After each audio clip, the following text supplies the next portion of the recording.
নমস্কার বন্ধুরা, moms magical tips and ট্রিক্সে তোমাদের সবাইকে স্বাগত জানাই। আমার আগের দিনের ভিডিওতে আমি তোমাদের সাথে শেয়ার করেছিলাম যে আমরা ছোটদেরকে কিভাবে ডিভিশন শেখাতে পারি। তোমরা যারা সেই ভিডিওটা দেখোনি তারা প্লিজ নিচে ডেসক্রিপশন বক্সের লিঙ্ক থেকে কিন্তু দেখে নিতে পারো। আমরা একদম ছোট্ট ছোট্ট সোনাদেরকে প্রথমে শেখাই যে আমরা যখন ডিভিশন করি তখন যে কোনো জিনিস সমান ভাগে ভাগ করে দিচ্ছি।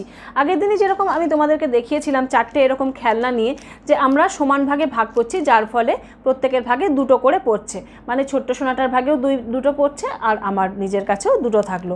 এবারে সিচুয়েশান যদি এরকম হয় যে এমন কয়েকটা সংখ্যার খেলনা রয়েছে বা এমন কয়েকটা ক্যান্ডি রয়েছে বা যে কোনো কিছু এমন রয়েছে যেটাকে আমরা সমান ভাগে ভাগ করতে পারছি না, দুজনের মধ্যেই হোক, তিনজনের মধ্যেই হোক, পাঁচজনের মধ্যেই হোক, সমান ভাগে ভাগ হচ্ছে না, সেক্ষেত্রে আমরা কি করব? সেক্ষেত্রে সিচুয়েশনটা কি হবে সেটাও কিন্তু ছোটদেরকে শেখানো দরকার। এখানে যেমন দেখো, আজকে আমি 5টা পাওয়ার রেঞ্জার রেখেছি। এবার 5টা পাওয়ার রেঞ্জার নিয়ে আমি যদি আমার ছোট্ট সোনাটাকে বলি যে এটাকে তুমি সমান 2 ভাগে ভাগ করো যাতে তোমার কাছে আর আমার কাছে সমান সমান থাকে, তো সেটা কি তার পক্ষে সম্ভব না। প্রথমে সে কী করবে? সে নিজে একটা নেবে, আমাকে একটা দেবে, আবার সে নিজে একটা নেবে, আবার আমাকে একটা দেবে, কিন্তু আলটিমেটলি দেখা যাবে কি একটা কিন্তু পড়ে থাকবে। তাহলে এই একটা কি, এটা কি, এই বিষয়টাও কিন্তু তাদেরকে শেখানো দরকার। এই যে একটা পড়ে থাকছে সেটা কিন্তু ভাগশেষ পড়ে থাকছে, যেটাকে ইংরাজিতে রিমাইন্ডার বলা হয়। তো আজকের ভিডিওতে আমরা দেখে নেব যে রিমাইন্ডার ব্যাপারটা কি এবং সেটা আমরা ছোট্ট সোনাদেরকে খাতা কলমেও কিভাবে শেখাতে পারি। এবারে যে জিনিসটা আমি তোমাদেরকে খেলনা দিয়ে দেখালাম সেটাই যদি আমরা এখানে নাম্বারের হিসাবে লিখি তাহলে ব্যাপারটা কেমন হবে। এখানে আমাদের 5টা খেলনা রয়েছে, এটা আমরা দুজনে সমান ভাগে ভাগ করে নেব। তাহলে সেটা কি করে সম্ভব? সেটা তো সম্ভব হচ্ছে না। 2-এর ঘরের নামতাতে যদি আমরা দেখি সেখানে তো 5 আসে না, মানে 2-এর ঘরের নামতাতে 5 কি আসে না। 2 2s are 4 হচ্ছে, 2 3s are 6 হয়ে যাচ্ছে। তাহলে 2 2s are 4 লিখলাম, এখানে কি পড়ে থাকলো?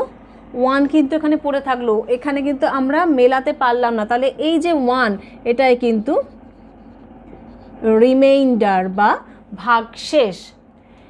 এবারে এই ধরনের অঙ্কগুলো করার সময় ছোটদের যে প্রবলেম আসে সেটা একটু নিয়ে আলোচনা করে নিই।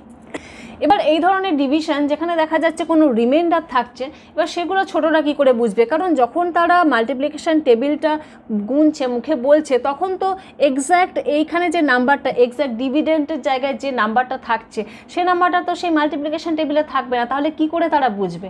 তো এখানে একটা ট্রিক্স বলে রাখি, যখন আমরা নামটা গুনতে থাকবো তখন যেমন 2 2s are 4 হলো, 2 3s are 6 হয়ে যাচ্ছে, তাহলে আমাদের ততক্ষণ পর্যন্তই বলতে হবে যতক্ষণ এখানে যে ডিভিডেন্ট থাকছে তার থেকে কম কোনো একটা নাম্বার আসছে। যেমন 2 2s are 4 বলছি, তারপরে 2 3s are যদি বলি তখন 6 হয়ে যাবে। 6টা কি 5-এর থেকে বড় হয়, গ্রেটার হয় 5-এর থেকে, তাহলে সেক্ষেত্রে কিন্তু আমরা 2 3s are-টাকে নেব না, আমরা 2 2s are 4-টাকেই লিখব।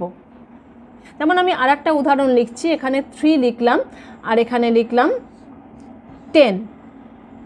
এবারে 3-এর ঘরের টেবিল বলছি, 3 1s are 3, 3 2s are 6, 3 3s are 9, 3 4s are 12।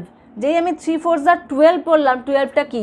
এটা হচ্ছে 10-এর থেকে বড়, তাহলে তো আমি 12টা নিতে পারবো না। তাহলে 3 4s are 12 হচ্ছিলো, তাহলে তার জাস্ট আগের যেটা আছে সেটাকে আমাকে নিতে হবে, 3 3s are 9 নিতে হবে। 3 3s are 9 নিলে আমার কিন্তু এখানে 1 রিমাইন্ডার থাকছে।